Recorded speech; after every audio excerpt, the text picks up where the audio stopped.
I told our kids before the game, before we got into X's and O's or anything like that, I told them a pessimist complains about the wind. An optimist hopes or expects the wind to eventually change. But as a leader just adjusts their sails. And that's how I wanted them to approach this game.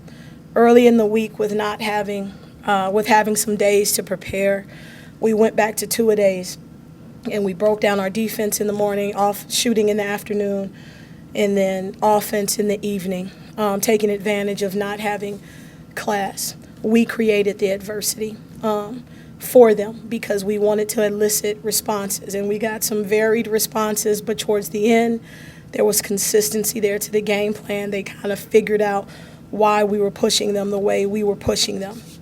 I was proud of how our young ladies came out and executed our game plan in the beginning in terms of isolating certain kids and getting them into foul trouble and getting into the bonus early where we could control tempo and control the game from the foul line. We just didn't hit them. We got there, but we didn't hit our shots in the first half. We got the ball to the people that needed it. In the second half, the change kind of came a little bit. Early on, we hit a couple threes. And while, hey, I'll take the basket, but we're forgetting about the game plan. The people guarding you have 3 fouls. They're controlling the offense on the other end. So understand, it's not that I'm telling you not to take that shot, but I want to get some of their kids on the bench. So trying to get them to understand that. We kind of got into not getting the ball reversed as much early on in the second half, and our transition went away, which I had Koya out for an extended period of time so I could have her later in the game. I thought that changed the flow of the game. Gibbs' third foul off a reckless play kind of changed the flow of the game a little bit. And even though we start getting to the rim, we weren't hitting the kickouts that we were hitting in the first half. Janiyah knocked down some shots in the first half, and all of a sudden we're trying to make the acrobatic over somebody instead of the one more pass, the uncontested pass. Like I said, I probably rested Koya a little bit too long because the pace got away from us. Their threes didn't kill us. We followed the game plan. Yes, they knocked down some wide open ones when we were too low in help. But overall, I hate the fact that we lost control of it. And our offense didn't hit in that second half. But of the effort of what they gave us against a solid ball club in the first half, guys, now we just got to keep moving. We just get to 3 quarters, and then hopefully we can get a complete game. When you get them back from Christmas break and start getting ready for league play, how much do you go back and look at the first half of this game as the baseline for what this group is capable of doing when they follow the game plan and execute the way they need to execute? Yeah, I would look to this game, and when you look to Indy, we had the right people in foul trouble there. We were able to get back, and usually we're back in transition, but we're not organized and ready. This game, we got back. We identified who was there. So that's what you have to build off on.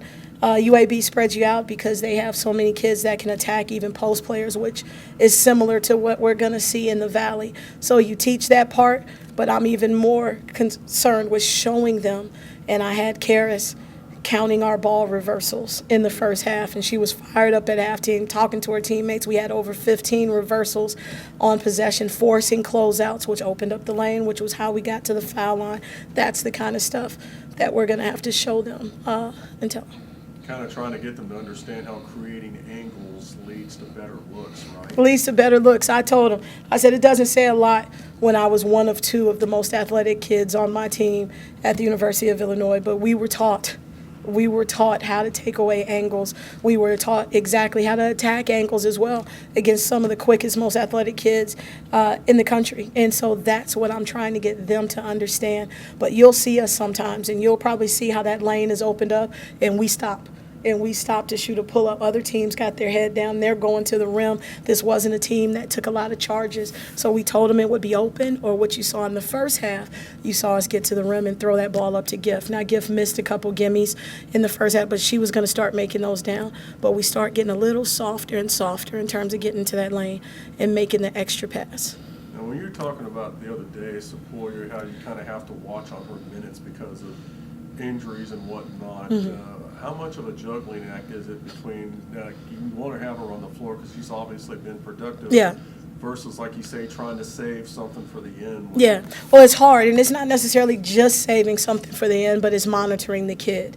Yeah. And not to get too deep into her injuries, but, you know, I'll watch her, and I'll see her grimacing, and I'll see her trying to gut it out. Or there was one possession defensively where she was a little matador and just opened the lane because they were bothering her. But she was trying to, grit it out because she wants to be there for her teammates. But we got to have next man up in that situation. And I'm trying to teach. We got younger kids that we're trying to teach. You'll see me put Kayla to the point just to get that tempo increased. And so you're going to see us playing around, with those lineups like that, just because we know we don't have her for 40 minutes, but she does. She changes things for us.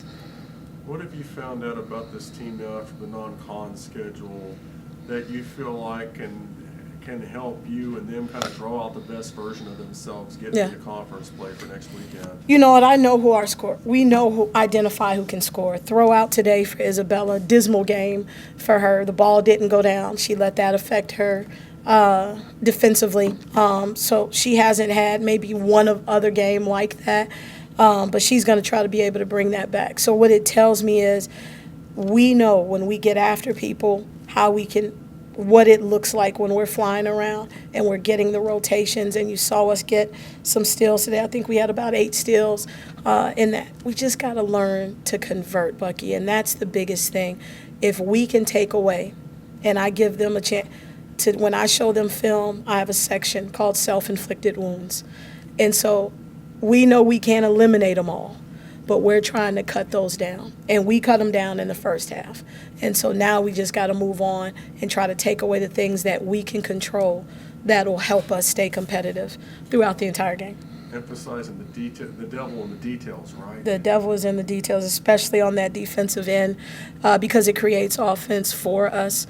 But just understanding when we've gone 2 and 3 minutes without a score where our bread is buttered, and understanding that, hey, I might be open, but you got to give Big Girl a touch in there as well, because she's fighting for those boards, and she's fighting for possessions, and we got to reward her down there.